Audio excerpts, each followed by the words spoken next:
Seguro de Auto Consorcio. Presenta CNN Prime.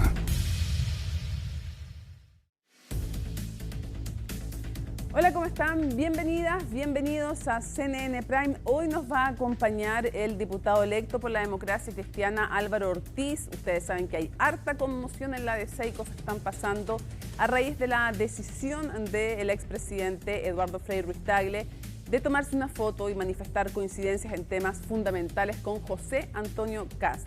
Después de este gesto, entonces, hay quienes desde la Democracia Cristiana quieren expulsarlo del partido, pasarlo al Tribunal Supremo. ¿Qué pensará este diputado electo de la región del Biobío? Lo vamos a conversar hoy, pero comencemos de inmediato una jornada muy noticiosa con estos titulares. El Senado rechazó la acusación constitucional en contra del ex ministro de Energía, Diego Pardo, quien era cuestionado por su presunta responsabilidad en el error en el cobro de las cuentas de la luz. El texto, que ya había sido aprobado en la Cámara de Diputados, buscaba que el exsecretario de Estado no pudiera optar a cargos públicos o políticos por un plazo de 5 años. Como una lesión a la memoria histórica de Eduardo Frei Montalva y de la Democracia Cristiana, calificó la Falange la reunión del expresidente Eduardo Frei Ruiz-Tagle con el candidato José Antonio Kast.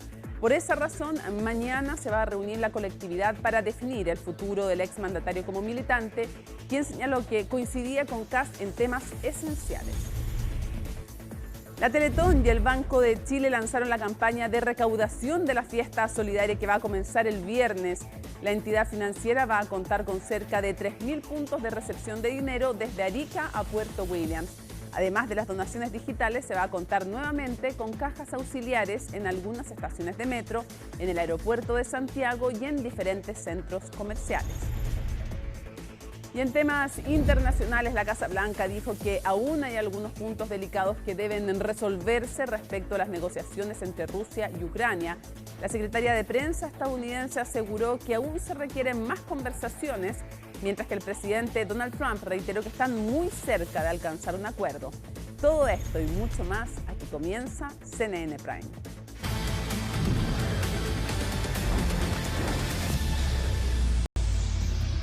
Y nos vamos de inmediato hasta el Congreso Nacional, donde está Estefanía Zamora, porque hay noticias a raíz del seguimiento que tú has hecho en toda la jornada, con excelente información respecto de la negativa finalmente a aprobar la acusación constitucional. Fue rechazada en contra del exministro Diego Pardo. Te escuchamos, buenas noches.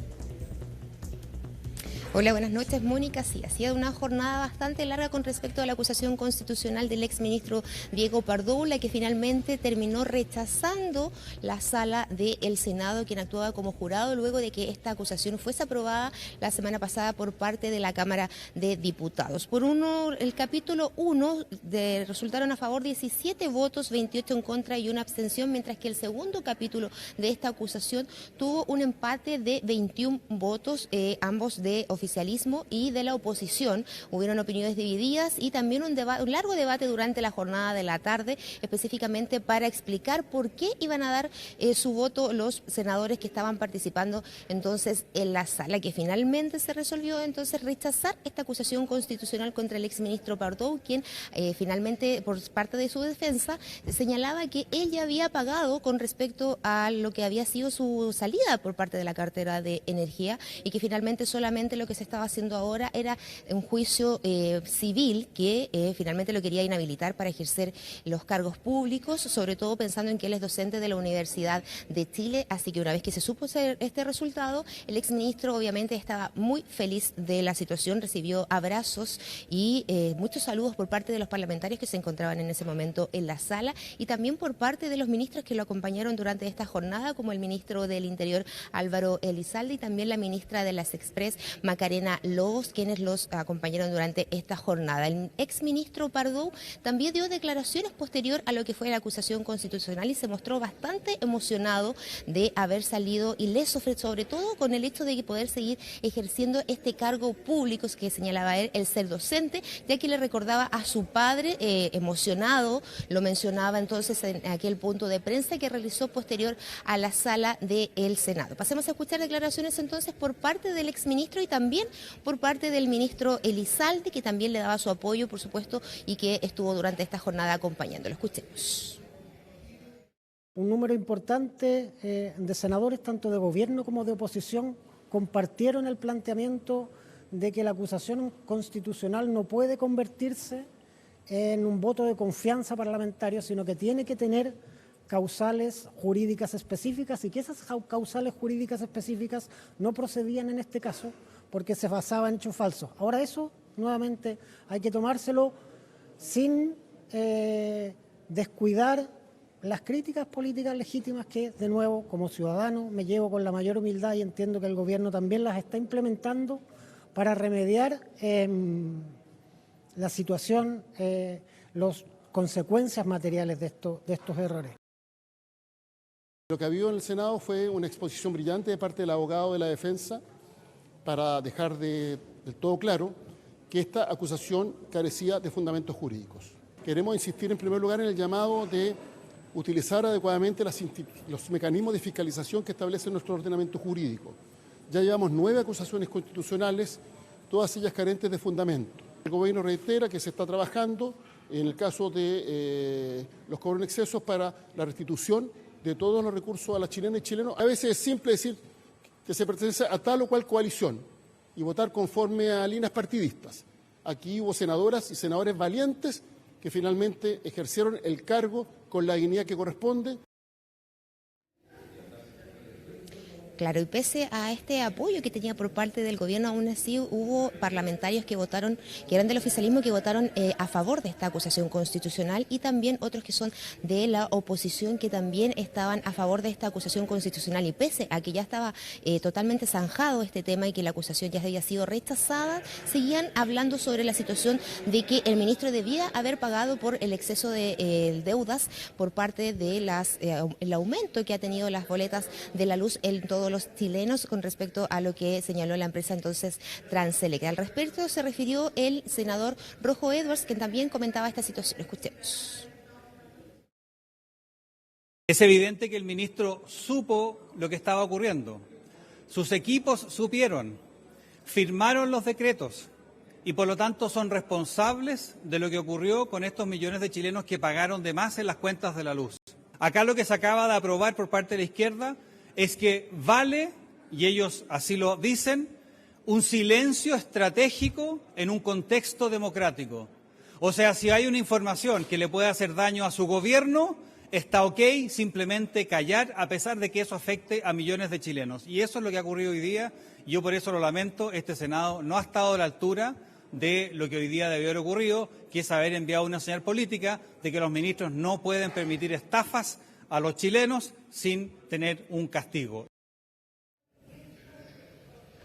Claro, opiniones divididas que hubo durante esta jornada entonces en el debate de la sala, quien actuaba como jurado por parte de los senadores, específicamente la acusación constitucional que finalmente fue rechazada entonces por este jurado, y el exministro Diego Pardo salió entonces ileso de lo que él más sentía, que era que podía dejar de hacer clases, ahora va a poder seguir entonces ejerciendo cargos públicos. Mónica. Claro, no estuvo dispuesta toda la oposición, lo cual hubiera sido necesario a votar a favor. Lo otro importante decirle y explicarle a la gente es que bastaba con la aprobación de un capítulo, no es necesario aprobarlos todos, bastaba con que se aprobara un capítulo para que se diera por aprobada, y hubo una mini, no sé si mini polémica, Stephanie, pero hubo una mini confusión en algún momento porque se entendió que la senadora Yasna Proboste cuando se hizo la lectura, que había en el fondo votado a favor la acusación, y llamó mucho la atención y se encargó a través de sus redes sociales de aclarar. La verdad es que hubo un problema de digitación,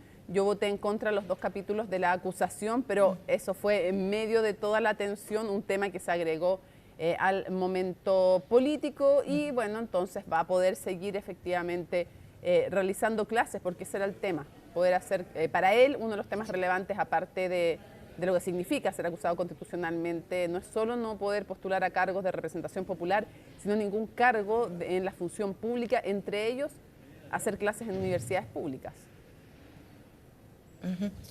Sí. Claro, ese es uno de los temas principales que él se alegraba, obviamente, porque era lo que más le preocupaba a él. De hecho, fue lo que se emocionó al nombrar a su padre, que fue exonerado político de la dictadura, y por eso se emocionó demasiado en ese momento y señalaba que agradecía el voto de los parlamentarios que votaron entonces en contra de esta acusación y que hicieron que saliera rechazada finalmente. Muchas gracias, Stephanie, por toda la información. Buenas noches. Buenas noches. Bueno, y como les contábamos, se rechazó la acusación constitucional del exministro de Energía, Diego Pardo, pero ¿cuáles fueron los motivos que lo llevaron hasta esta instancia? Natalia Muñoz nos cuenta. Alzas de entre 8 y 88% las cuentas de electricidad. Así lo adelantó un informe de la Comisión Nacional de Energía. Todas las miradas apuntan al ministro de Energía por el alza del 40% en las cuentas de luz que se implementarán a partir de julio. Julio del año pasado y comenzaba la primera alza de la cuenta de la luz. Se habían descongelado las tarifas y se tenía que pagar la deuda de $6.000 millones a las generadoras. La experiencia que yo he tenido en el gobierno es que deuda que no se paga sale más cara. Las miradas ya estaban puestas sobre el ahora exministro de Energía, Diego Pardo. En ese momento estimaba que las alzas serían menores de lo que finalmente ocurrió. Que yo tengo memoria, al menos esto debe ser de las alzas proyectadas más grandes que ha habido en el último tiempo. Lo que tenemos más o menos claro en términos de órdenes de magnitud son los que van a ocurrir ahora en julio, que son del orden del 15%. Poca transparencia en los datos y sumado a la baja cobertura del subsidio eléctrico, eran motivos en que julio del año pasado ya se hablaba de acusar constitucionalmente a Diego Pardo. El gobierno tiene una enorme responsabilidad. Nosotros hemos dicho que no descartamos ninguna acción en contra del ministro de Energía por haber omitido información en la Comisión de Energía. El tema de la alza eléctrica no puede ser a costa de las personas más vulnerables. Acusación que en ese momento no fue presentada. Avanzó el año y se seguía subiendo la cuenta de la luz. Por ejemplo, si es que un hogar de la capital en mayo pagaba cerca de 33.000 pesos, en julio subió a cerca de 40.000 y con esta nueva alza serían más de 47.000 pesos. Hasta que llegamos a enero de este 2025 y el incremento fue de más de 60% para los clientes domiciliarios, alza que presionó la inflación. En línea con los ajustes que hizo el Banco Central en su último informe de política monetaria. Ahora, esto fundamentalmente resulta del impacto del precio de un solo servicio, modifica lo que se espera en materia de índice de precio. Y claro que impactó. Marzo de este año y el Banco Central entregaba el primer informe de política monetaria del año, el que ya venía con el ajuste al alza del IPC debido a las presiones de la cuenta de la luz. Se constata también, una trayectoria de control de la inflación y que va claramente a disminuir durante la segunda mitad del año, una vez que los aumentos de tarifas eléctricas que tuvimos desde mediados del 2024 se vayan incorporando a la base de comparación. Avanzaba el año y seguía la presión en el IPC. El dato de julio es el segundo más alto del año, después del IPC de 1,1% en enero y el tercero más elevado de los últimos 12 meses. Pero no fue hasta octubre de este año que se conoció el doble cobro inflacionario en las cuentas de la luz. En concreto, desde 2017 que se venía aplicando una metodología que combina la variación del IPC con una tasa de interés nominal que ya consideraba dicho indicador. El resultado, un pago extra en las tarifas eléctricas que supera los $100 millones. Apenas nos dimos cuenta en esta fijación trimestral. ¿En esta? Exactamente. ¿Y en los últimos 2 años no se dieron cuenta? Lo corregimos. De acuerdo, lo corrigen ahora. ¿Por qué no se dieron cuenta antes? Como le digo, porque los equipos técnicos estaban más focalizados en la implementación de las leyes de descongelamiento. El efecto de sobreestimación de la metodología implementada del 2017 se corrige en este informe técnico preliminar. En ese momento, Diego Pardo dejó su cargo en el Ministerio de Energía junto a Marco Mancilla en la Comisión Nacional de Energía. Pardo esquivaba una posible acusación constitucional hasta que se reveló otro dato. Transelec, en el marco de un proceso interno de revisión, detectó inconsistencias positivas y negativas en la información de ciertas instalaciones hace más de un año.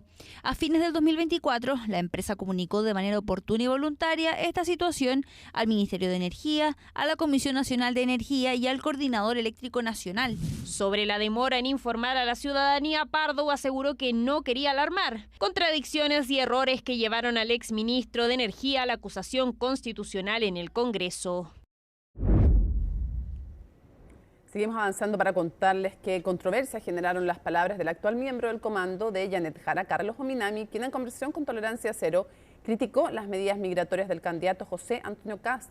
El exministro socialista incluso acusó que el abanderado pretende crear campos de concentración para los extranjeros irregulares. En su informe, Macarena Román nos cuenta más. Me hizo reír. Una risa que desaparece rápidamente cuando se le pregunta por las fronteras.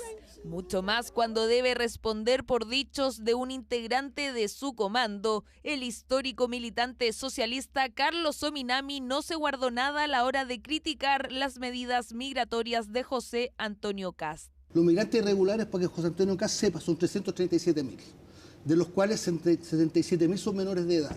¿Cómo lo va a hacer si no tiene dónde expulsarlos? No hay quien los reciba. Pero decir que va a terminar campamentos, ¿sabes lo que son, Mónica? Son campos de concentración. En Tolerancia Cero, Ominami apuntó a los denominados centros de internación y expulsión de migrantes que propone Kast en su plan escudo fronterizo. La medida busca que todos los extranjeros irregulares permanezcan en esos recintos a la espera de su expulsión del país. Esta es otra estrategia más que tienen desde el comando de la candidata a la continuidad para tratar de mentir, de difamar y de señalar falsedades o cosas realmente burdas, y creemos que esto se enmarca dentro de un gobierno de emergencia que tiene que tomar medidas de emergencia para poder recuperar el orden y la seguridad. Es una canallada política y moral. Los 6 millones de personas que murieron en los campos de concentración nazis no merecen ser utilizados como un ejemplo de un político trasnochado y que va a perder en las elecciones. Palabras que tampoco fueron avaladas, al menos públicamente, por la candidata Janet Jara. Quiero poner sobre la mesa las propuestas que tenemos, que creo que es lo que debiera importarnos. Yo soy de la idea de que nosotros podamos hacer un proceso que en nuestro país involucre el cierre de fronteras de manera concreta, y no me refiero a levantar un muro ni construir una reja. Me refiero a cómo se hace en los países del mundo a través de tecnología, de seguimiento biométrico. Países en el mundo que ya han tomado medidas concretas. Sin ir más lejos, el presidente de Perú, José Gerí, decretó estado de emergencia en las provincias limítrofes. Esta iniciativa busca que el ejército apoye a la Policía Nacional en resguardar e impedir actos irregulares de personas con otras nacionalidades que puedan venir con diferentes fines. A raíz de esto, el candidato presidencial de la oposición aseguró que la decisión del país vecino responde a sus propuestas en materia de migración. Pero no tiene nada que ver con ninguna situación hostil o compleja con nuestro país. Yo lo único que le puedo decir es que los temas de frontera, los temas de límites de país, que es un tema de Estado, un tema de país, no se pueden usar en campaña electoral. Y en campaña uno puede decir cualquier cosa, querido Sebastián, pero llevarlo a la práctica cuesta, porque hay que aprobar leyes, y las leyes se aprueban con oposición o sin oposición. José Antonio Kast no solo habló de sus propuestas, también pidió al presidente Gabriel Boric, a raíz de la situación peruana, estar presente en el extremo norte y no en el sur, como lo está haciendo en la actualidad. Yo recibí instrucciones del presidente, esas son las razones por las cuales yo estuve la semana pasada en la región. Desde febrero del año 2023, más o menos la cantidad de acciones que se han realizado en la frontera por parte de efectivos de las Fuerzas Armadas es alrededor de 47.000 acciones que están vinculadas a la frontera. Fronteras que sin duda seguirán captando la atención. Según cifras del Servicio Nacional de Migraciones, y hasta 2023, 336.000 extranjeros están en situación irregular en nuestro país. 75% corresponden a venezolanos, 7% a bolivianos y 5% a colombianos. El exministro de Hacienda, Mario Marcel, descartó unirse al comando de Janet Jara para la segunda vuelta. Ignacio Briones, por otro lado, siguió en silencio público luego de la derrota de Evelyn Matei. Pilar Gutiérrez nos cuenta también posibles nombres para liderar las finanzas en un próximo gobierno. Licencia médica, solamente yo creo que Fue el encuentro de la semana pasada que daba una importante señal. El equipo económico de Evelyn Matei se reunía con el de José Antonio Kast. En la cita, eso sí, faltó alguien clave, el exministro de Hacienda Ignacio Briones, principal vocero económico de la derrotada candidata de Chile Vamos. Si esa vez Briones estuvo ausente, una semana después, en su primer acto público, pasó a estar silente. Y es que el exministro de Sebastián Piñera reapareció este martes por primera vez luego de la derrota del 16 de noviembre. Lo hizo junto a Mario Marcel en el lanzamiento del libro Chile, un camino al desarrollo integral, pero evitó dar declaraciones. Quien lideró Hacienda en el actual gobierno sí se refirió al papel que jugará de cara a la segunda vuelta. Yo no soy parte del comando ni soy parte del equipo económico. Sí estoy disponible para colaborar con ideas, responder consultas, etcétera, como lo hicimos ¿cierto? El sábado en esa conversación con la candidata. Yo salí del Ministerio de Hacienda ¿cierto? Para rebalancear ¿cierto? El tiempo dedicado a los temas de política pública versus los temas más familiares, personales, y por lo tanto entrar de lleno a una campaña sería muy contradictorio con eso. Así lo volvió a confirmar. Luego de la reunión con el equipo económico de Janet Jara el fin de semana, surgía la duda sobre si asumiría un rol más activo. En la otra vereda, si bien Briones no se ha referido a la segunda vuelta, otros economistas que apoyaron a Matei sí han respaldado a José Antonio Kast, entre ellos un expresidente del Banco Central. Tenemos dos candidatos en segunda vuelta, yo apoyo a la José Antonio Kast. Yo apoyaba a Evelyn Matei. Pero Evelyn Matei no pasó a segunda vuelta y yo apoyo a José Antonio Kast, no tengo ninguna duda. ¿Qué le parece el programa económico de Janet Jara? O sea, no he visto un programa económico yo desarrollado, he visto ideas. Los últimos días también han surgido posibles nombres para asumir el Ministerio de Hacienda. Luis Eduardo Escobar del comando de Janet Jara y Jorge Quirós del candidato republicano son algunos de los que suenan. ¿Qué le parece como personas competentes? O sea, en Chile siempre el tema de los ministros siempre nos atrae mucho la atención cuando van a haber cambios de gabinete, qué sé yo. En fin, es parte de la vida política del país. No, Jorge Quirós es un gran profesional, muy serio, muy sólido, así que en el puesto que quede lo haría muy bien. ¿Usted proyecta que es más probable un eventual gobierno de José Antonio Kast más que de Janet Jara? Eso dicen las encuestas, ¿no? Pero a veces se equivocan las encuestas. No, pero yo creo que sí, eso es lo más probable. Es parte del ambiente que percibe el mundo económico a poco tiempo de que se defina quién será el próximo presidente de Chile. Bueno, y diversas reacciones ha generado el encuentro que sostuvo el expresidente Eduardo Frei Ruiz-Tagle con el candidato José Antonio Kast. Desde la Democracia Cristiana lamentaron la reunión y convocaron a una sesión de emergencia de la directiva nacional para abordar el tema. En tanto, desde Republicanos agradecieron el gesto del exmandatario. Colomba Aijos reportó en profundidad este tema. Está fónica. Y es que luego de haber sostenido una reunión con el candidato presidencial José Antonio Kast, Marta Larraechea prefirió no emitir comentarios, según dijo, por problemas a la voz. Esa voz que su marido, el expresidente Eduardo Frei, sí utilizó para detallar de qué se trató el encuentro en su domicilio con el abanderado. Tuvimos una conversación franca y profunda sobre los graves problemas que hoy nos afectan y la urgencia de generar acciones que resuelvan las necesidades que afectan a todos los chilenos. Y pude constatar que coincidimos en los temas esenciales en este momento para nuestro país. Coincidencias que no terminaron en un apoyo público al candidato, pero que, considerando la postura crítica que tomó el exmandatario cuando su partido respaldó a Janet Jara, dejan entrever esa definición, una que sacudió a la Democracia Cristiana. Creo que eso lesiona la memoria histórica del presidente Frei Montalva, que es el padre del exmandatario. Lesiona la memoria histórica de la Democracia Cristiana, que siempre estuvo en contra de una política conservadora y persecutoria. El senador Huanchumilla hoy día es presidente de un partido político importante, que tuvo un buen resultado electoral, pero los responsables de que yo salga electo o no son los chilenos. Son las personas que van a elegir libremente entre dos candidaturas quién va a ser el próximo presidente o presidenta de la República. Cargo que Eduardo Frei Ruiz-Tagle ejerció entre 1994 y el 2000, y al cual nuevamente postuló en 2009. Campañas que no contaron con el apoyo de José Antonio Kast, pero sí con el de Janet Jara, quien ha mencionado que hizo campaña en terreno por él. Por esa razón, el encuentro entre el republicano y el ex jefe de Estado llamó la atención de quienes formaron parte de la Falange. Se habrían reunido en las últimas horas, hay una foto no lo puedo creer. De ambos. ¿Qué le parece esa situación? Bueno, a ver, los expresidentes ustedes saben que están por sobre la contingencia, el presidente Frey tiene todo el derecho de reunirse con los candidatos presidenciales.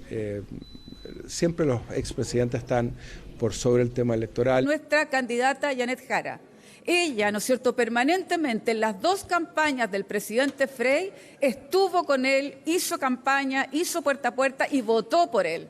Entonces hay un mínimo, yo diría lo menos, de reciprocidad en escuchar cuáles son los planteamientos de nuestra candidata Janet Jara. Yo lamento profundamente hoy día esta reunión. Reunión que podría traerle consecuencias al exmandatario en la interna de la DC. Creo que ha sido una culminación de que al parecer anda buscando pretextos para irse definitivamente con la derecha. He tomado la decisión de citar para mañana a mediodía una reunión de urgencia de la Directiva Nacional, donde vamos a procesar esto y donde vamos a tomar una decisión sobre la materia. Decisión que podría llevar a la Directiva Nacional a remitir estos antecedentes al Tribunal Supremo. Acción que algunos militantes ya ingresaron a una causa abierta contra el exmandatario en septiembre de 2024, cuando Frey respaldó a un aspirante a alcalde en desmedro de la carta que había presentado su partido.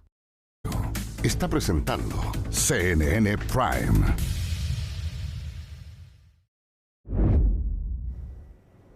El Ministerio Público confirmó la apertura de una serie de indagatorias en el contexto de la trama bielorrusa, incluyendo los parlamentarios Matías Walker y Cristian Araya. Los aludidos salieron a responder tras varios días de cuestionamientos por transferencias de dinero respecto de imputados en el caso que estamos mencionando. ¿Lo recibieron o no? ¿Qué dicen los parlamentarios? El informe es de Miguel Ángel Araya. Y se lo puedo decir aquí, diputado. Tiene plata si quiere. Era un punto de prensa que tenía todos los ingredientes para ser tenso, pero por si fuera poco, se sumó uno más, un billete de 10.000 pesos. El responsable tras este elemento extra, el diputado del Partido Socialista Daniel Manucheri, que acompañado de la diputada y senadora electa también por el PS, Daniela Chiccardini, irrumpieron en las primeras declaraciones que entregaba el diputado del Partido Republicano, Cristian Araya, luego de ser vinculado a un supuesto pago de 1,7 millones de pesos por parte de uno de los imputados de la llamada trama bielorrusa. No he recibido ni de parte del señor Javer, ni de parte del señor Balet, ni un peso, para que lo tengan absolutamente claro. Yo creo que cometí un error en arrojarle 10.000 pesos al diputado Araya, porque la verdad es que me faltaron 1.690.000 pesos para estar al nivel quizá de lo que pudiese haber querido recibir el diputado Araya. Según la explicación dada por el parlamentario tras el escándalo que desató la filtración de una escucha telefónica, su relación con el suspendido conservador y archivero de Puente Alto, Sergio Javer, inició en enero del 2024 en un rescate que le tocó participar como voluntario de bomberos luego de que Javer tuviese un accidente en el Cerro Manquehue, pero tras haberse conocido, la relación no quedó ahí. En octubre del 2025, de este año en curso, el señor Javer me contactó y me invitó a comer a su casa a propósito de mi campaña en la reelección de diputado. Invitación que acepté y asistí. En la comida estuvo presente tanto el señor Javer como el señor Balet. Hablamos de política, de las elecciones, un poco de contingencia del humano y lo divino, y en algún momento, obviamente, de mi campaña. ¿Y a qué se debe el enojo del diputado Manucheri? El diputado Araya lo que hizo con nosotros es de una cobardía sin límites. Él estaba buscando información, armó un dossier de información para perjudicarnos a nosotros justamente por perseguir a las redes de corrupción. Él le entrega esa información a una red de corrupción para que nos difame a nosotros. Eso nos parece del todo grave y escandaloso. Yo tuve la oportunidad de conversar con él, me reiteró lo mismo dicho en su declaración. La verdad es que no veo ninguna razón para no creerle y tal lo más importante por lejos, digamos, de acuerdo a la insinuación que se hacía en ese reportaje, tenía que ver, digamos, con una votación en particular. La votación es bastante clara. Más temprano este martes, previo a la escena que nadie preveía, otro que también salía a dar las explicaciones a la prensa por aparecer vinculado a Yabber fue el senador y vicepresidente de Demócratas, Matías Walker. Si bien el ex DC ya había confirmado la existencia de una transferencia por 1,6 millones de pesos que supuestamente habría sido un regalo para su hijo que le permitió viajar al extranjero, también transparentó la existencia de otro traspaso, sin precisar montos, que habría sido para una terapia oncológica también de su hijo. Tengo la conciencia demasiado tranquila de no haber cometido ninguna ilegalidad, de no haber hecho nada irregular y tampoco de haber transgredido ninguna norma ética, porque en ninguna parte está prohibido que uno pueda ser amigo de un notario o un conservador. ¿Qué es lo importante? Que al momento de tomar las decisiones en el ámbito de nuestra función pública actuemos con plena autonomía. El Ministerio Público ya confirmó la apertura de 3 investigaciones penales, una por el caso del senador Matías Walker, otra por el caso del diputado Cristian Araya y la tercera por el pago de la inmobiliaria Fundamenta al bufete de abogados de Lagos, Vargas y Silver, quedando todas a cargo de la fiscal regional de Los Lagos, Carmen Gloria Bitber. Ya, nos acompaña acá en el estudio el diputado electo, no ha asumido diputado electo por la Democracia Cristiana en la región del Biobío, Álvaro Ortiz. ¿Cómo está? Bienvenido. Hola, Mónica, ¿cómo estás? Exalcalde, además, de tu Concepción. ciudad. Exacto. De Concepción. Sí, la gloriosa ciudad. Exacto, muy bien. Hecho el punto, antes de ir a lo que ocurrió hoy día en la Democracia Cristiana, que es por lo que lo invitamos, pero también me parece relevante tocar el tema de la nota de nuestro compañero Miguel Ángel Araya, y quisiera preguntarle, lo primero, ¿qué le parece la investigación que ya ha anunciado la Fiscalía hoy día que se va a realizar en relación tanto al senador Matías Walker como al diputado Araya? Son de distintas colectividades políticas, por lo tanto esto no es importante señalar. Uno puede decir, uno es demócrata, el otro es republicano, pero esto es un tema que lo importante es que da lo mismo la colectividad, se investigue, me imagino. No sé cómo lo valora usted. Bueno, que la investigación siga su curso, que se haga sin ningún sesgo. Tal como tú dices, son militantes de distintos partidos políticos. Y yo creo que hay un dicho que la esposa del César debe ser y parecer. Y por lo tanto, a lo mejor lo que decía Matías, que lo conozco hace muchos años cuando militaba en la Democracia Cristiana, dice, mire, en realidad en ninguna parte está prohibido tener amigos notarios o que sean integrantes de la Corte Suprema. Y eso es así, en ninguna parte prohíbe poder tener un amigo o una amiga. Pero una cosa muy distinta es recibir dineros de una persona cuyos cargos, cuyos trabajos después pasan precisamente por el Parlamento. Hay que ser y parecer. O sea, ¿a usted le parece que hay un conflicto ético? Bueno, la investigación tendrá que arrojar sus resultados. Yo lo que te estoy planteando No, es que la investigación ciudadano. Lo que va a ser no es un tema ético, sino que va a ser un tema penal. Pero desde el punto de vista ético, ¿para usted hay un problema ahí? Yo creo que no se ve bien. Yo creo que no se ve bien. Incluso y yo sé que Matías debe tener muchos amigos y amigas, y a lo mejor si estaba complicado con los recursos para el viaje de su hijo, a lo mejor podría haber solicitado a otra persona esos recursos, creo yo. Ya, porque él dice que fue justamente que es un amigo hace muchísimos años y que lo importante, dice él, es que en las votaciones se vote de manera independiente. ¿No le satisface esa explicación? Bueno, esa es la explicación que da él desde lo ético, desde lo mediático, pero ahora se está viendo otra arista que es la penal y ahí se tendrá que resolver si fue correcto o no. Si ahora, hubo delito o no. No es el único que va a ser investigado, es súper importante decir también, en general tratamos aquí de hacer harta pedagogía respecto de que una cosa es que se le vaya a investigar, o sea, pasa a ser imputado, pero no están formalizados, tampoco acusados, menos condenados, que son etapas posteriores. También pudiera desecharse, pero usted valoraba la importancia de la investigación. Ahora vamos al otro caso, que es el diputado Araya, diputado del Partido Republicano. Una persona es inocente hasta cuando se demuestra lo contrario. Absolutamente. Obviamente, absolutamente. Que luego ocurre en esta sociedad a nivel mundial, que se enjuicia a las personas al momento de ocurrir una acusación o una situación como esta. Claro, y esperamos que eso se termine y que obviamente después sea el resultado de lo que diga la justicia. Pero usted dice, no se ve bien ni lo de Walker, pero tampoco dice usted se ve bien lo de Araya, nos mencionaba al comienzo. Ninguna de las dos cosas se ve bien. Ni se ve bien tampoco que el diputado ¿verdad?, le lance un billete de 10.000 pesos en plena conferencia de prensa. Ya voy a ir a eso, diputado Manucheri. Ya voy a ir a eso, que es una tercera, digamos, arista de lo que hemos visto hoy día. Pero el diputado Araya dice, yo no recibí, o sea, los conozco, he estado en sus casas, pero yo no recibí ningún dinero, porque no estaba en una transferencia bancaria. En ese caso, lo que se escucha en el audio es este conservador diciendo, voy a llevarle el dinero para que nos ayude con lo de Ulloa, Antonio Ulloa. Y la defensa de Araya básicamente son dos cosas. Uno, dice, yo voté en contra de la acusación. Y segundo, dice él, no hay tal traspaso. Ahora, ahí se hablaba de dinero en efectivo. ¿Usted se queda tranquilo con la declaración de Yo me voy a quedar tranquilo con lo que resulte de la investigación y lo que diga la justicia. Porque todo esto es política ficción, son comentarios, son apreciaciones, y en eso uno tiene que ser muy responsable. Porque detrás de todos y de todas hay familias, hay personas que sufren también con esto. Y a nadie le gusta ver a alguien cercano en una situación como esta, por lo tanto, esperamos que la justicia haga su labor como corresponde. Ahora, obviamente lo que sabemos hoy día es que la Fiscalía ha considerado necesario investigar. Tendrá que investigarse entonces y tendremos que esperar los resultados. Avancemos al gesto que hizo políticamente el expresidente Eduardo Frei Ruiz-Tagle.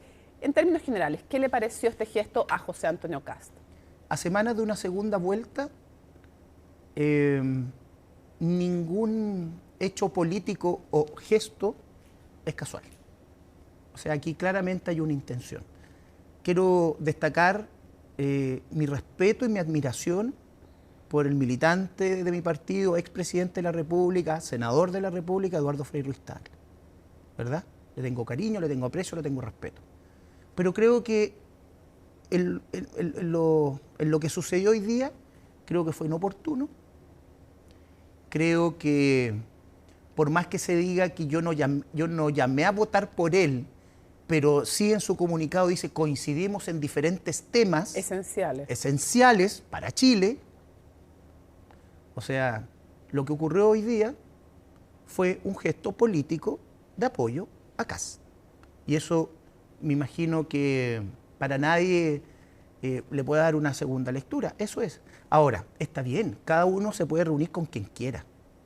Pero a semanas de una segunda vuelta presidencial, sabiendo que él en su momento no estuvo de acuerdo con el 63% de la Junta Nacional que decidió apoyar a Yanet Jara, que por la información que yo tengo, el comando de Yanet Jara también ha solicitado reuniones con él y no ha accedido, y sí ocurre con José Antonio Kast, por lo menos información que tengo, a buen entendedor, pocas palabras. Pero usted es inequívoco que es un gesto de apoyo, de endosar el apoyo a José Antonio Kast. A buen entendedor, pocas palabras, y comparto absolutamente lo que dice nuestro presidente del partido, el senador Francisco Buenchumilla. Creo que no fue adecuado, creo que es un gesto grave en contra de la memoria histórica de nuestro partido, de la lucha que dio su padre, don Eduardo Frei Montalva, contra la dictadura. ¿Por qué? Porque sí, porque, a ver, todo indica que Eduardo Frei Montalva fue asesinado y estaríamos frente al primer magnicidio de la historia de Chile. ¿Ya? Porque el apellido Frei no pasa inadvertido. Porque juntarse a semanas de una segunda vuelta no es un hecho casual. No, yo entiendo eso, pero y quiero por entender lo tanto, qué representa, por qué el endoso, como usted lo califica, estoy usando sus palabras, el apoyo a Kast, ¿por qué usted dice que lesiona la memoria histórica del partido? ¿Qué representa entonces José Antonio Kast para usted? Que al apoyarlo a él, en palabras suyas, se lesiona la memoria histórica. Porque la democracia cristiana acá en Chile siempre ha sido un partido de una alianza de centro-izquierda. ¿Ya? No somos un partido de derecha. Partido en el cual sigue militando Eduardo Frei Ruiz-Tagle. Partido al cual voluntariamente decidió ingresar. Y que por lo tanto, cuando alguien no se siente cómodo en la institución en la cual participa, tiene todo el derecho también de decir, ¿sabe qué? No me gusta cómo está siguiendo esto. Y ocurrió con muchos camaradas que en un momento no se sintieron interpretados ni interpretadas. Y es súper válido. Pero esto, mira, aquí el único que ha ganado, Kast es un problema, con lo que ocurrió hoy día, el único que ha ganado es José Antonio Kast, que precisamente logra esto. Que la invitación que ustedes tan gentilmente me hacen para poder estar acá uno de los principales temas es precisamente conversar de la reunión de hoy día, donde José Antonio Por Kast eso quisiera entender bien, ¿es especialmente problemático que sea a José Antonio Kast que le da el apoyo? Bueno, me imagino como un hombre de Estado, si ha recibido a José Antonio Kast, me imagino que también en los próximos días podría recibir o va a recibir a Janet Jara para escuchar también cuál es su propuesta y su visión de país. ¿Y si no lo hace? Sería lamentable. Ahora, si le hubiera entregado el apoyo a Evelyn Matei, ¿hubiera sido igual de grave o es más grave que lo haga con Kast para usted? Es que estamos en una segunda vuelta, ahora son solo 2 opciones. Sí, no, yo sé, pero si... Nadie le puede prohibir a nadie juntarse con quien quiera. Ya, si lo quiero entender es si pero tiene alguna semanas de una segunda vuelta. Ya, entiendo lo de la segunda vuelta, entiendo que la DC no está en otra postura, entiendo todo eso, pero quiero entender si además la figura de José Antonio Kast, porque hablaba de... el senador Huenchumilla hablaba, presidente de la DC, de una derecha dura y eso lo ponía en contradicción con la historia y el tema de la dictadura. Entonces quiero saber si usted está asimilando Kast a la dictadura, sus posturas que ha tenido históricamente. ¿Por qué Kast le hace especialmente complejo? Porque representa lo más extremo de la derecha, en diferentes posturas. Por lo tanto, no es cualquier persona a la que está recibiendo. Es la que, incluso, si la elección fuese mañana, pero una elección no es mañana, es el 14 de diciembre, podría estar corriendo con ventaja. Entonces, son muchas veces momentos claves, jugadas precisas de ajedrez que se realizan en estos tiempos. Oye, ¿no está más a la derecha Kaiser? ¿Perdón? ¿No está más a la derecha Kaiser que Kast? Sí, pero Kaiser no pasó a la segunda. No, yo lo sé, pero es que usted me dice representa lo más a la derecha de las derechas. Kast, Kaiser. Para usted son más o menos lo mismo. Pero fíjate que no es criticar esas posturas, más allá de uno compartirlas o no. O sea... No, pues usted me dice que sí, por porque nuestra candidatura de diputado, que apoyarlo a él lesiona la memoria histórica especialmente. Mire, en la votación parlamentaria hubo mucha gente que votó cruzadamente, ¿verdad? Gente que votaba por Kaiser, que votaba por ti, Álvaro, por Matei, por Janet Jara, Meo, etcétera, en fin. Pero estamos a 2 semanas, perdón, a 2 semanas de poco más, con solo dos opciones. Sí, Janet claro, Jara y José Antonio Kast, ahora, que, insisto, no nos interpreta como partido. Una pregunta. ¿Usted cree que el expresidente Eduardo Frei debiera dar un paso al costado? ¿Debiera renunciar a su militancia? No, yo no soy quien para decir eso. Eso tendrá que resolverlo él. Es una persona que tiene todos los conocimientos y toda la sapiencia para poder tomar una decisión. Y desde la perspectiva del partido, ¿debiera ser expulsado? A ver, un proceso de expulsión, primero hay que hacer la petición. Yo no sé si ha habido esa presión. Ya. O sea, fue hecha la petición y es más, le voy a decir... Creo que estaban recolectando firmas para... ¿Quiénes son los militantes? Porque ya había una petición inicial por otro tema, por el apoyo al candidato independiente Jaime Bertín, ¿ya? Que estaba disputando... Candidato alcalde por Osorno. Sí. Bueno, y justamente los exmilitantes, Rodolfo Seguel y Juan Manuel Sepúlveda, lo pidieron pasar al Tribunal Supremo y ahora además agregaron este antecedente, el del... Entonces por eso yo le pregunto, ya está el proceso, entonces más allá de que este no esté, pero ya está además. La pregunta que yo le hago es, ¿usted cree, como creen justamente estos denunciantes, que dicen ha violado acuerdos del partido en torno a quién se va a apoyar? Por eso y por lo que representa, según usted ha dicho, Kast, ¿debiera ser expulsado? El Tribunal Supremo tendrá que resolver. Yo no soy parte del Tribunal Supremo. Pero ¿cuál es su opinión política? ¿Mi opinión política? Sí, es que creo que no debería haber hecho lo que hizo hoy. Está bien, pero ¿merece una sanción? Eso lo tendrá que resolver el Tribunal Supremo. ¿Sabes lo que pasa? Pero tú no tienes opinión política respecto a eso. Mónica, vuelvo a reiterar. Él sabía todo lo que esto iba a traer como consecuencia. Ya. Lo sabía. Lo más seguro, claro que lo va a saber. Entonces, él tendrá que resolver. No, pero él no va a resolver si el Tribunal Supremo lo expulsa o no, por eso le pregunto su opinión política. No, pero uno puede tomar decisiones antes de que sí, pero más allá de cuál sea, ¿usted cree que... Sí, claro, él podría tomar una decisión antes, pero si no la toma, la pregunta es si esto amerita algún tipo de sanción o por ser expresidente está libre frente a eso, de... No, ahí no. Ahí frente a eso todos los militantes tenemos los mismos derechos y deberes. Ya. Y el Tribunal Supremo no evalúa a quién tiene que sancionar o qué información tiene que recibir. Somos todos Pero iguales. parece que sí, porque el expresidente Frey ya había dicho que no estaba de acuerdo, que era un error histórico apoyar a Jara y que él no iba a seguir ese acuerdo del partido. O sea, parece que sí tiene un estatus especial. De hecho, habló Buenchumilla de si esa fue una opinión, que tenía un estatus especial. No, yo creo que, a ver, no todos llegan a ser presidente de la República. Sí, pues, pero al momento de entrar al Tribunal Supremo en una petición de expulsión, es el Tribunal Supremo el que se tiene que pronunciar con los antecedentes que son entregados.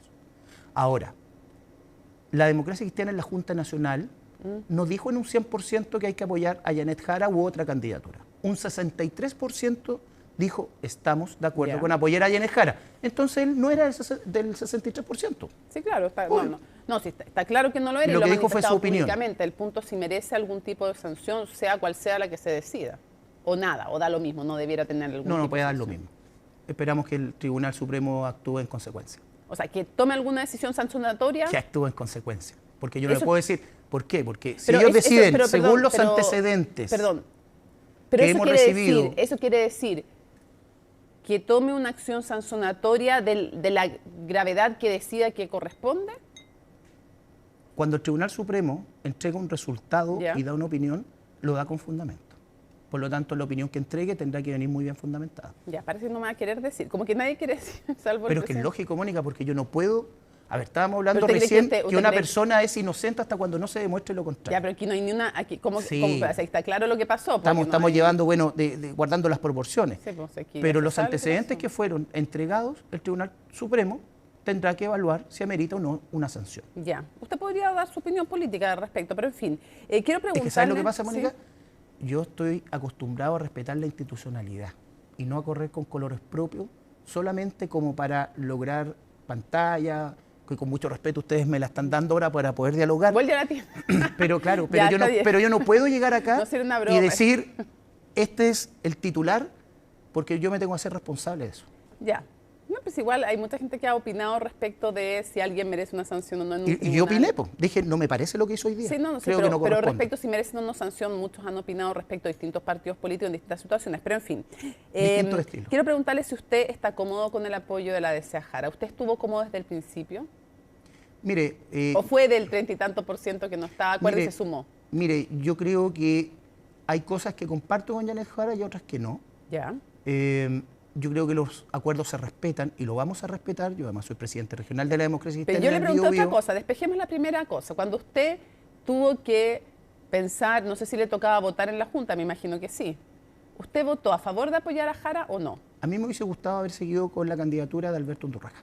Y el Tribunal Supremo dijo que no por esto y por esta razón. Por eso, o sea, no votó por apoyar a Jara, pero se sumó al acuerdo y Mónica, lo respetó. Lo que se votó fue ser parte de una lista única parlamentaria y apoyo a Janet Jara.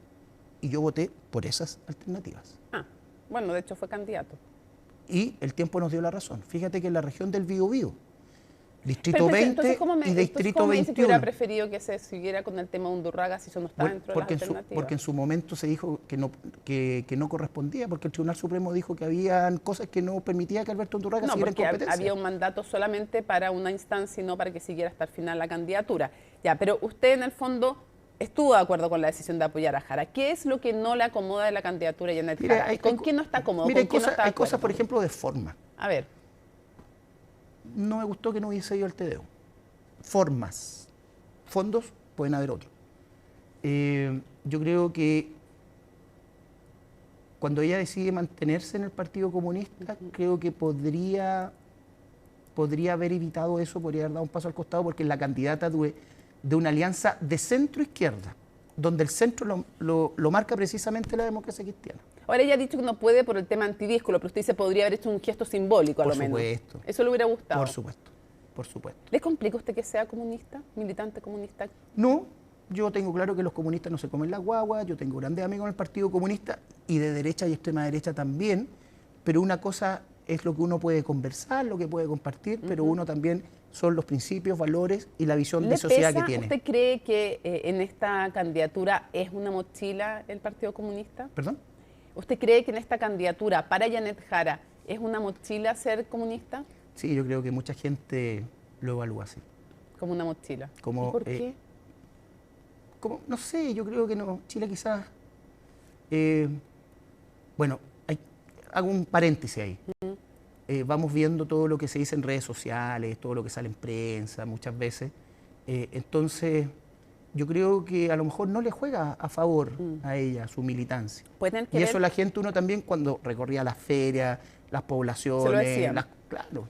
Pero sí. Y el tema de, a usted, desde lo ideológico y político, las posturas, porque Carlos Ominami en Tolerancia Cero nos decía que son sus palabras, no las que yo usaría, son sus palabras, que había una cierta postura, una esquizofrenia política en el sentido de tener posturas correctas dentro de Chile en relación con la democracia, pero apoyar a regímenes autoritarios o dictatoriales en el exterior. A eso se refería en el fondo con esta contradicción que le parecía a él, le parecía insostenible al Partido Comunista, y hablaba también en todo caso de la división interna que hay. Yo lo comparto eso, ¿sí?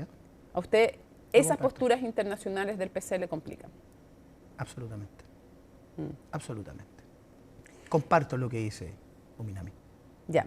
Y quisiera preguntarle, ¿usted cree que, honestamente, no lo que usted quiere, pero honestamente, esta campaña está muy cuesta arriba, está en las estadísticas a lo menos ganada para José Antonio Kast? Toda elección tiene un contexto diferente, son todas distintas.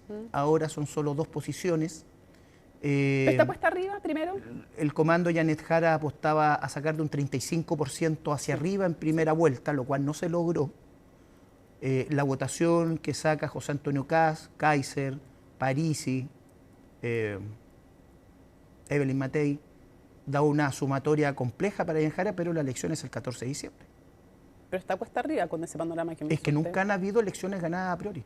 No, pero una cosa no ganada a priori, pero otra cosa es cuando es más favorable o menos el escenario. Todas las elecciones tienen complejidades, Mónica, todas. Y porque puede pasar algo en el último minuto que puede dar vuelta a esto. Puede ser. Se le preguntaba a Francisco Vidal. Mire, es más. ¿Qué? Cuando Eduardo Frei Ruiz-Tagle compite con Sebastián Piñera, el Partido Comunista llegó a darle el apoyo a Eduardo Frei. Sí. Claro, finalmente no se logró el objetivo. Y eso era algo que a lo mejor muchos pensaban que no iba a ocurrir. Y sí ocurrió. Entonces, por eso te digo, yo pienso que todas las elecciones tienen datos distintos. ¿Qué errores ha cometido la campaña y el comando de Janet Jara? ¿Qué errores? Sí. Yo creo que podría haber sido una campaña mucho más abierta, pero mucho más ciudadana. Ya lo hablamos lo de su militancia en el Partido Comunista, haber hecho un gesto.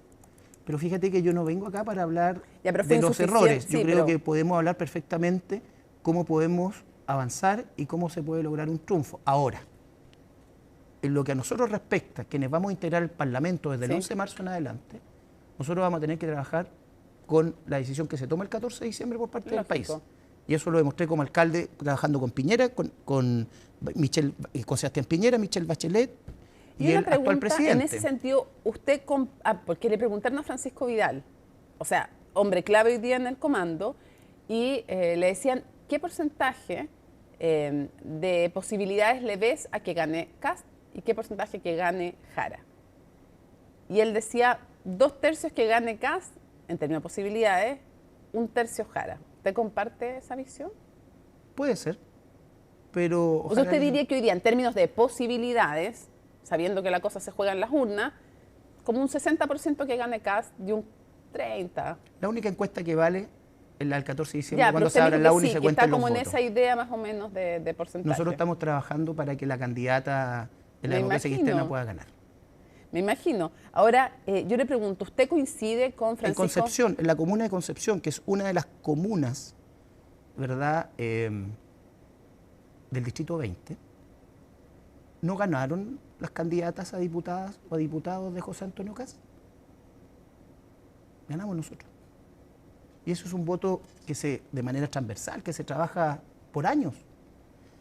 Y que, por eso te digo, todos pensaban, cuando uno veía el despliegue, que en Concepción también los candidatos al Parlamento José Antonio Kast iban en la comuna de Concepción. Comuna de Concepción. Iban a arrasar, y no ganaron. En esas comunas, sí, pero les fue bien en la región del Biobío. bueno, como en todo el país en general. Ahora lo de París es complicado, buscando todo el apoyo después de todo lo que ningunearon a París, a su hermana. Entonces, uno a lo menos se pone a pensar, más allá de que gane Kast, José Antonio Kast, es con quién va a llegar a gobernar. Si van a ser del todo vale, miente que algo queda. Porque eso también es bueno comentarle. ¿Por qué? Hay que comentarlo porque... Pero antes de eso, una pregunta que no quiero que se me quede en el tintero respecto a la ADC. Usted comparte con Francisco Buenchumilla que la coalición actual está muy ligada a la candidata Janet Jara y que si se pierde se acaba esa coalición. Es que después de las elecciones siempre vienen los análisis y las tomas de decisiones. Y ahí se verá qué vamos a hacer. ¿Pero usted cree que se podría perder? ¿Se podría romper esa coalición que están surgiendo? Veamos lo que ocurre después.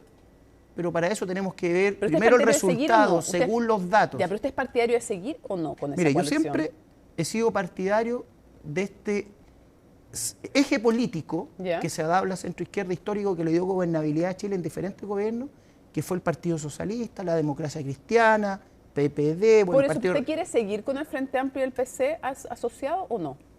A ver, yo vengo desde ese tiempo, ¿verdad? Sí. Se han sumado a esta alianza el Frente Amplio, se ha sumado también el Partido Comunista y otros, y después de la elección habrá que ver y habrá que evaluar. ¿Pero usted se siente afín a ello? Yo me siento afín a una democracia cristiana que represente las verdaderas necesidades de Chile, y en mi caso el Distrito 20. Ya, y para cerrar, lo que usted me dijo respecto de José Antonio Kast, cuando hablaba de ninguneo, ¿a quién se refería? ¿Quién ninguneó al PDG? Porque Quiroga, el comando de Jara, lo ninguneó a él y a su hermana. Tomás Hirsch dijo que era, no sé, repudiable, y tengo una cantidad de comentarios para contarle de gente de su coalición que ninguneó a Parisi. ¿A quién se refirió usted cuando hablaba de ninguneo? Acá yo creo que... ¿Usted dice que Kast ninguneó a Parisi? No. Chile Vamos, ¿quién? En realidad todos los que ahora andan buscando apoyo de Parisi. Muchos que ningunearon a Parisi. Los dos sectores políticos. Sí, a eso estoy diciendo. Por eso digo, muchas veces el miente que algo queda, el todo vale. Es complejo. ¿Quiénes llegan a gobernar? ¿Quién es el de miente que algo queda y todo vale? Porque al final... ¿A quién se está refiriendo? Bueno, mira tú, Mónica, lo que pasó, por ejemplo, con él en Matei, en redes sociales, ese tipo de acciones. A eso voy. Y eso es lo que finalmente a la gente la aburre, la confunde y nos meten a todos en el mismo saco.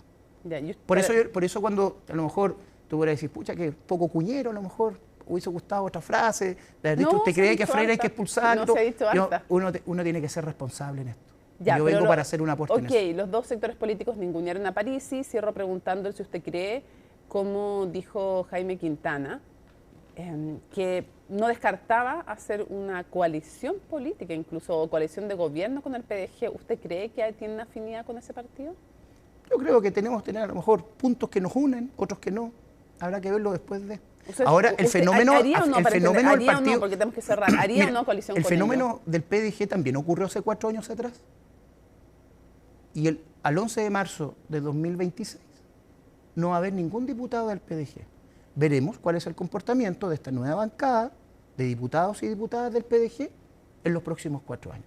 Por eso te digo, nadie hace 4 años atrás iba a pensar que finalmente Parisi, que sacó una muy buena votación días atrás como candidato a presidente, se quedó sin ningún diputado y diputada, porque todos emigraron. Álvaro Ortiz, muchísimas gracias por habernos acompañado en CNN. Gracias, Mónica. Que tengan muy buenas noches. Ya lo vamos a ver en marzo ya asumiendo en el Congreso. Así es. Buenas noches. Buenas noches. Nos seguimos avanzando y les contamos que las autoridades presentaron un sello que advierte el impacto de los medicamentos en la conducción de vehículos. ¿Cómo funciona? Bueno, María Luisa Carrión nos cuenta. Aunque no es posible tener una cifra exacta, sí se puede señalar que el año pasado fallecieron 34 personas por causas que se podrían asociar al consumo de medicamentos sin tener precaución con los efectos adversos. 34 personas que perdieron la vida en algún siniestro vial.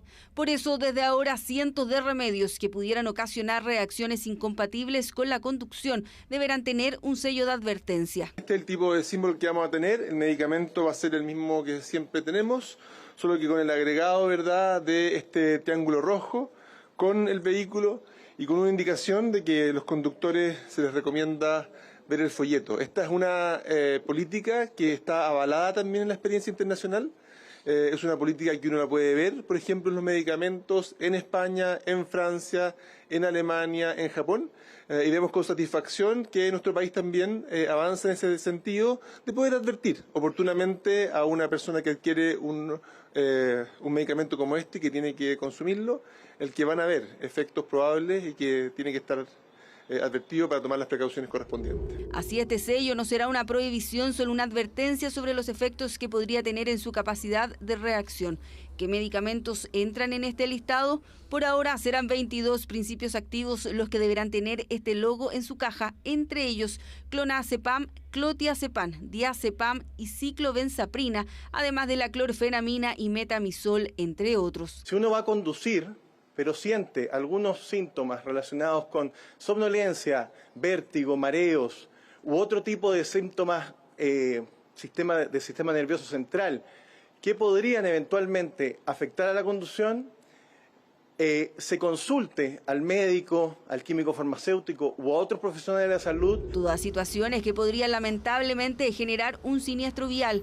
Por eso es importante reiterar que si siente estas reacciones, no conduzca hasta consultar con un médico. Había uno que era bien fuerte, no voy a dar el nombre, pero era bien fuerte y sí, como yo trabajo moviendo muchos vehículos durante todo el día, todos los días, hubo un tiempo en que sí me sentía mal. Y eso lo vio el médico y me cambió los remedios. Muchas veces la gente no lee el prospecto, ni el médico tampoco se lo informa, que yo creo que eso también sería súper importante. Cuando tomo esos remedios me siento como mareada. Estoy como si me hubieran pegado con un palo en la cabeza literalmente y estuviera como muy mareada. Entonces de verdad yo estoy como tonta, así como muy atontada. Y mi día a día yo no manejo, por ejemplo, y mi día a día aún me cuesta como estudiar, por ejemplo, soy estudiante y me cuesta concentrarme, entonces imagínense si manejara.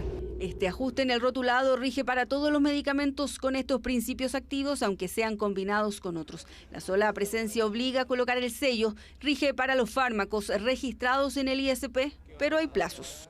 En el año 3 debería estar el 100% etiquetado y hoy día los que van ingresando deberían ingresar con su etiqueta.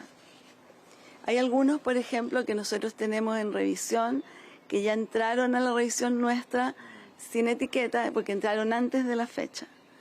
Tampoco los podemos exigir. Serán 36 meses entonces para agotar el stock y dar cumplimiento a esta medida que busca otorgar a las personas todos los antecedentes necesarios para una conducción responsable y segura. La Teletón y el Banco de Chile lanzaron la campaña de recaudación de la fiesta solidaria que va a comenzar este viernes. Serán 3.000 puntos de recepción de dinero que se van a habilitar desde Arica a Puerto Williams para superar la meta de este año que alcanza los 43 millones de dólares. Los detalles con Pablo Figueroa. Sueño con tocar el cielo. Ha sido toda una sorpresa el éxito del himno de esta Teletón 2025.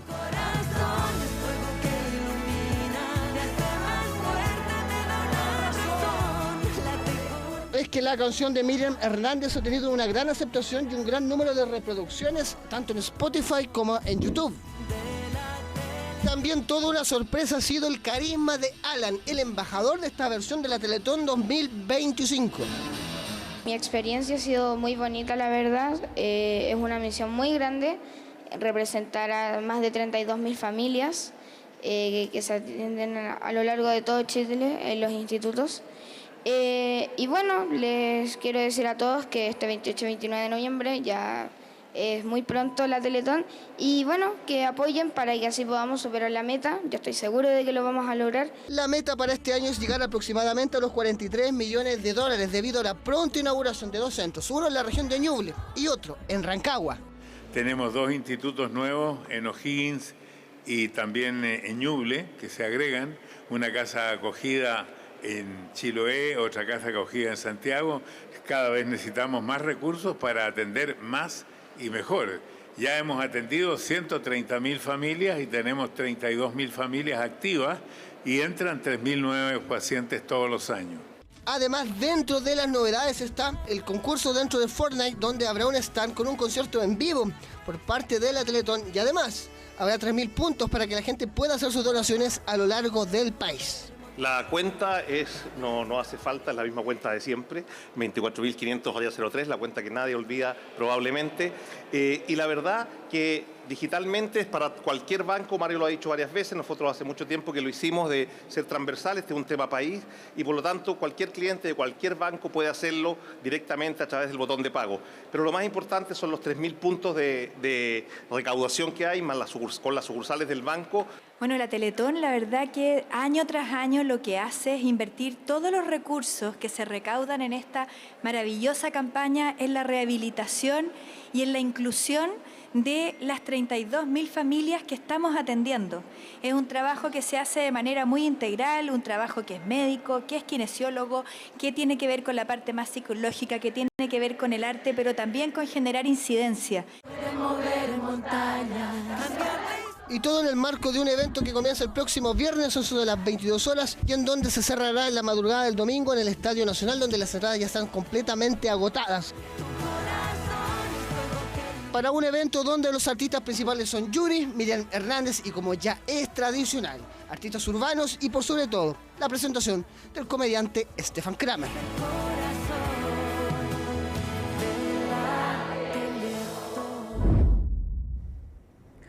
Han pasado 5 años desde que falleció Diego Maradona, uno de los mejores jugadores de la historia.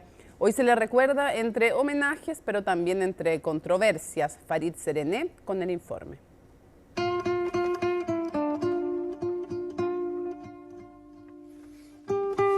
Emulando la recordada imagen de Diego Armando Maradona junto a su hija Dalma. Así fue como Boca Juniors homenajeó al 10 a 5 años de este momento. A mí me dicen que Diego no resistió. Ojo. A mí me dicen que Diego no resistió.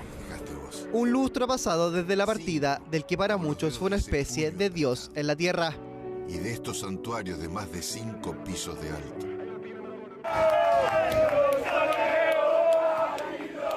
Cientos de hinchas llegaron este martes al mural de Maradona en Nápoles. Sitio obligado para cualquier hincha del Diego en la ciudad donde logró su mejor versión como futbolista. Y es que la figura del astro del fútbol sigue presente. En Argentina se pueden encontrar calles, murales y hasta canchas con su nombre. Este potrero es, para nosotros es el corazón. Vos sabés que los potreros en las villas es el teatro, es el circo, es el cine, porque es el lugar que tiene más cercano a la comunidad para ir. Las 10 del 10, nosotros estamos hablando de Diego. ¿Cuántos Diegos hay en el planeta? Millones. Pero cuando decís Diego, es Maradona. Símbolo de la historia del fútbol argentino. Su vida ha llegado incluso a la universidad como objeto de estudio. Soy historiador económico, entonces pensé en Diego y pobreza en la Argentina. No hay nadie que salga de un lugar tan precario, termine en el limbo. En un potrero lo ves, pero me parece que lo ves también en el lenguaje.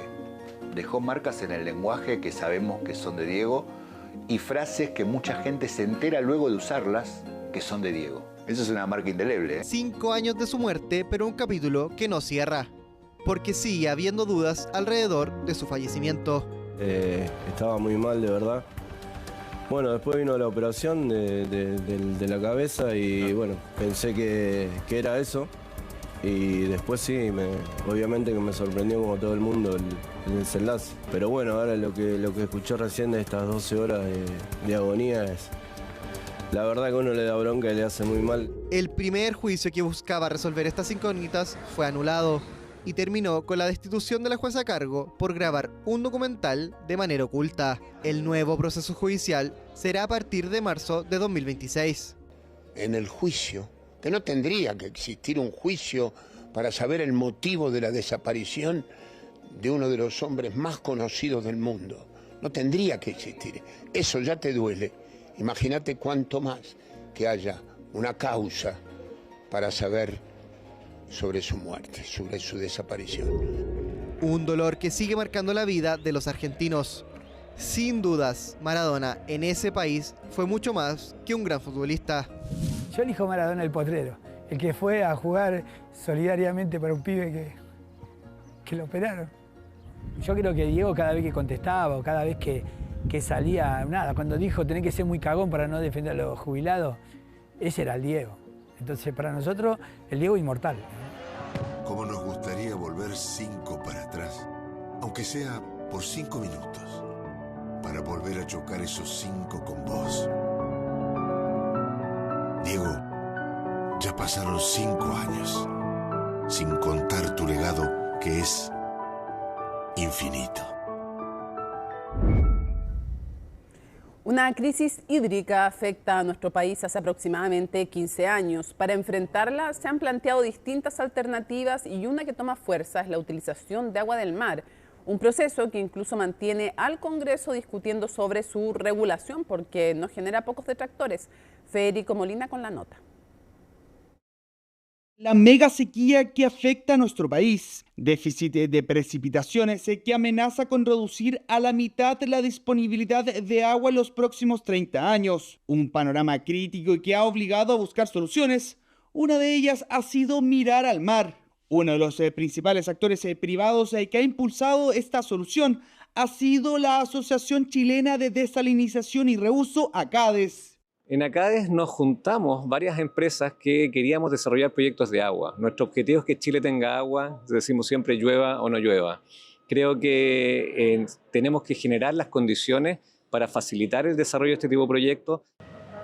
Iniciativas como la planta Aguas Pacífico, ubicada en la comuna de Puchuncaví, que precisamente busca entregar una alternativa sustentable a la falta de agua. Este proyecto, Aguas Pacífico, va a eliminar 200 toneladas de CO2 que se emiten día a día al medio ambiente por la cantidad de camiones aljibe que andan recorriendo. Es que va a permitir que empresas responsables dejen de tomar agua continental para que esa agua continental vuelva a seguir los cursos naturales, vuelva a integrarse a la flora y a la fauna del lugar, y en cambio van a poder tomar este agua, que es un agua sostenible, sustentable, porque se genera con energía renovable. Desarrollo de la empresa privada en donde el trabajo con las comunidades ha sido clave. Relevante, porque de primera fuente ellos ahora han profundizado los conocimientos que tenían para que Puchuncaví tenga el recurso hídrico en todas sus localidades. Creemos que es parte de nuestro problema el solucionar el tema del agua. Y si en 10 años más vamos a necesitar mirar al mar para sacar agua, creo que las desaladoras tienen que estar de nuestra parte. Y hoy día tenemos una oportunidad tremenda a través de la desalación de poder devolverle la vida a estos valles que día a día se están muriendo por falta de agua. Crisis hídrica que también ha obligado a industrias clave de nuestro país, como la minería, a desarrollar procesos de desalinización.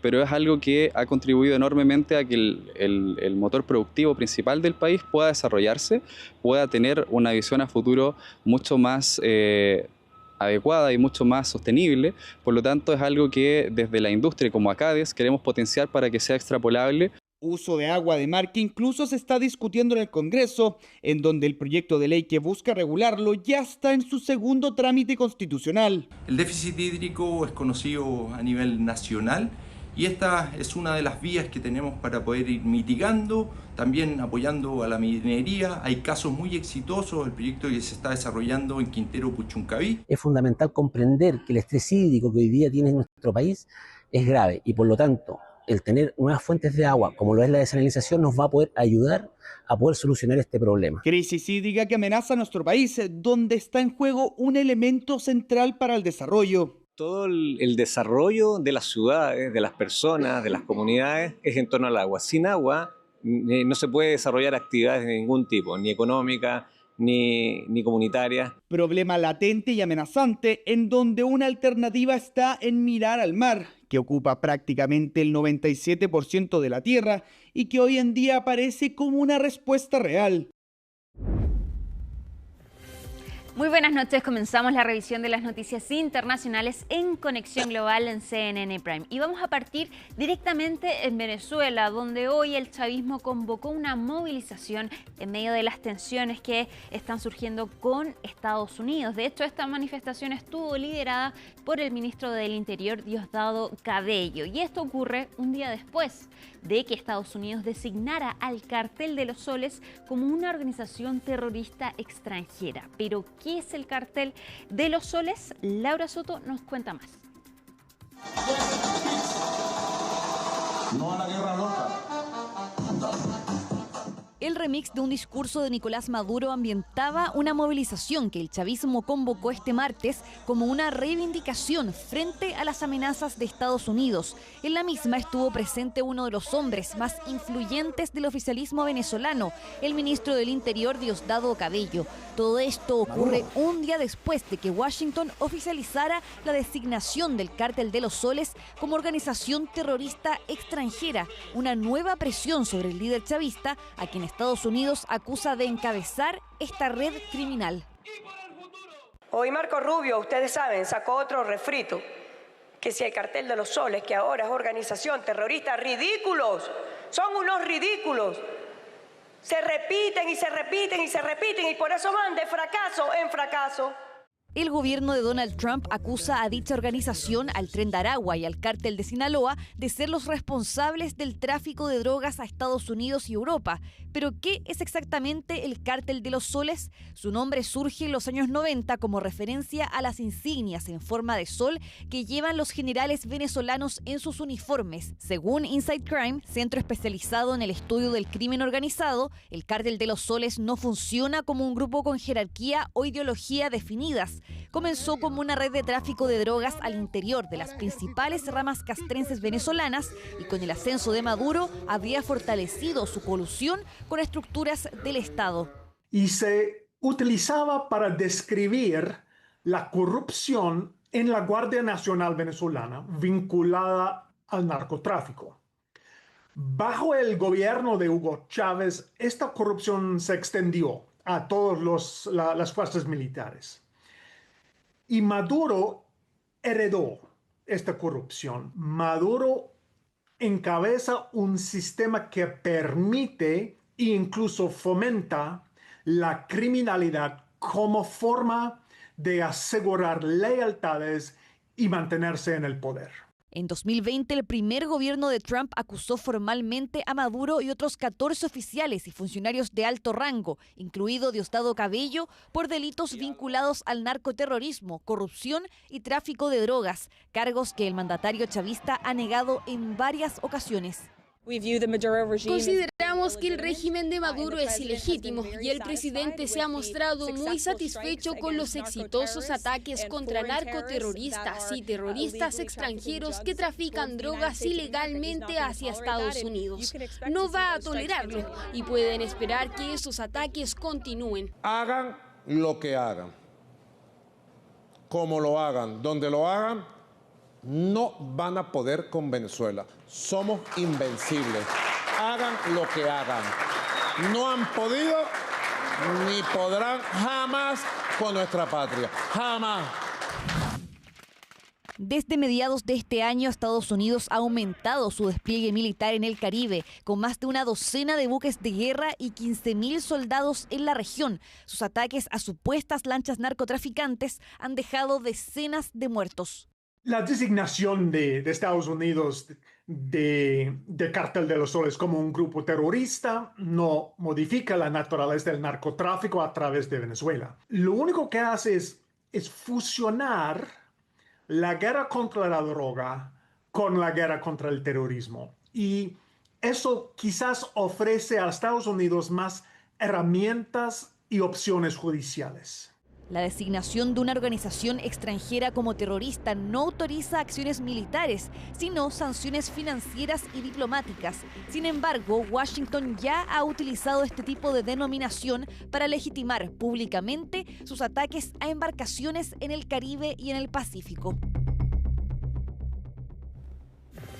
Seguimos en nuestra región, pero ahora en Brasil, porque el Tribunal Supremo de Justicia finalmente cerró el caso en contra de Jair Bolsonaro y declaró firme su condena a 27 años de prisión. Y con esto entonces el exmandatario comienza su condena por un intento de golpe de Estado. Y no hay que olvidar que esta decisión ocurre después de que el sábado pasado Jair Bolsonaro fuera detenido. Él estaba en arresto domiciliario, sin embargo fue trasladado entonces al cuartel de la Policía Federal después de intentar manipular su tobillera electrónica. Fue detenido y ahora entonces la defensa agota todas sus opciones de apelación y ya comienza formalmente entonces a cumplir su sentencia. Podría pedir el beneficio entonces de volver al arresto domiciliario. Sin embargo, este intento de manipular entonces su tobillera electrónica podría entonces complicar esta opción. De todas maneras, su familia sigue defendiendo entonces al exmandatario, sigue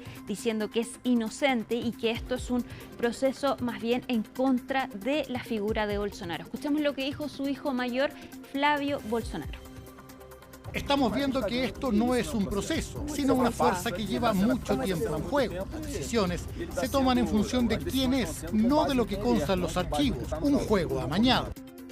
Vamos ahora a Ucrania, donde llegaron hace pocos minutos estas imágenes de Zaporilla, entonces donde hubo un ataque ruso y que incendió estos edificios. Hasta ahora se contabilizan 4 heridos y esto se suma al ataque de anoche, donde murieron otras 7 personas. Rusia continúa atacando a Ucrania mientras siguen estas conversaciones para alcanzar un acuerdo después de esta propuesta presentada por Donald Trump para lograr la paz en Ucrania. Hasta ahora las delegaciones estadounidenses y ucranianas se reunieron en Ginebra. Hoy la Casa Blanca dijo que se necesitan más conversaciones porque hay puntos que todavía son delicados, pero dicen no insalvables, y esto se refiere a los territorios. Rusia quiere que Ucrania ceda los territorios ocupados y también que renuncie a ser parte de la OTAN. Donald Trump dijo que su enviado especial Steve Witkoff podría viajar la próxima semana a Moscú a presentarle el documento entonces a Vladimir Putin, mientras desde Ucrania Volodymyr Zelensky insiste que podrían aún seguir mejorando este acuerdo. Escuchemos lo que dijo hoy el presidente de Ucrania y también lo que dijo Donald Trump respecto entonces de estas negociaciones. Hoy también trabajamos con el equipo negociador ucraniano en el texto elaborado con Estados Unidos en Ginebra. Los principios de este documento pueden convertirse en acuerdos más profundos y es nuestro interés común garantizar una seguridad real. Espero una mayor cooperación activa con la parte estadounidense y con el presidente Trump. Mucho depende de Estados Unidos porque son ellos a los que Rusia considera en mayor medida. I've also ended 8 wars in 9 months, and we're working on that final war. It's not easy, but I don't know. I think we're going to get there. 25,000 soldiers, Ukraine, Russia. In the last month, 25,000 soldiers have died.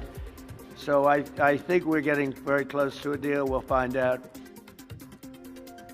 Vamos ahora con imágenes de Yakarta, la capital de Indonesia, que es ahora la ciudad más grande del mundo según un informe de la ONU. Ya superó los 40 millones de personas entonces esta ciudad y superó así a Tokio, que era la ciudad más grande del mundo según el último informe de la ONU. Ahora entonces es Yakarta y queda también en la lista de las 10 ciudades más pobladas del mundo. Nueva Delhi con 30 millones de personas y también Shanghái con 29 millones. De las 10 ciudades más pobladas del mundo, 9 están en Asia y solo una está en Egipto, El Cairo, que también es la 7ª ciudad más poblada del mundo. Y vamos a terminar con el recomendado de Conexión Global. Esta vez es para los fanáticos que todavía siguen con las ganas de escuchar a Oasis tras su exitoso concierto de la semana pasada en el Estadio Nacional. Les recomendamos entonces el documental Oasis Supersonic, que narra la historia del ascenso de los hermanos Gallagher, Liam y Noel Gallagher. Este documental fue estrenado en 2016, cuando todavía no había ningún tipo de atisbo de que se podían reunir los hermanos Gallagher, pero este documental es el único hasta ahora entonces que ha sido aprobado por la familia Gallagher y de hecho contiene material de archivo de la infancia de los exitosos hermanos Gallagher. Oasis, quizás la banda más importante de los 90. Llegamos así hasta el final de Conexión Global en CNN Prime, pero al regreso de la pausa ya sigue más Mónica Rincón. Que estén muy bien, buenas noches.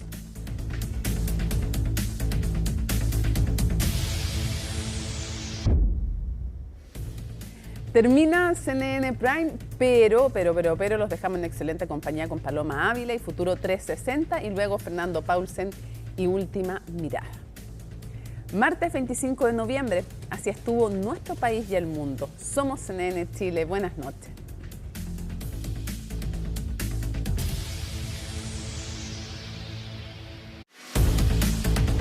Seguro de Auto Consorcio. Presentó CNN Prime.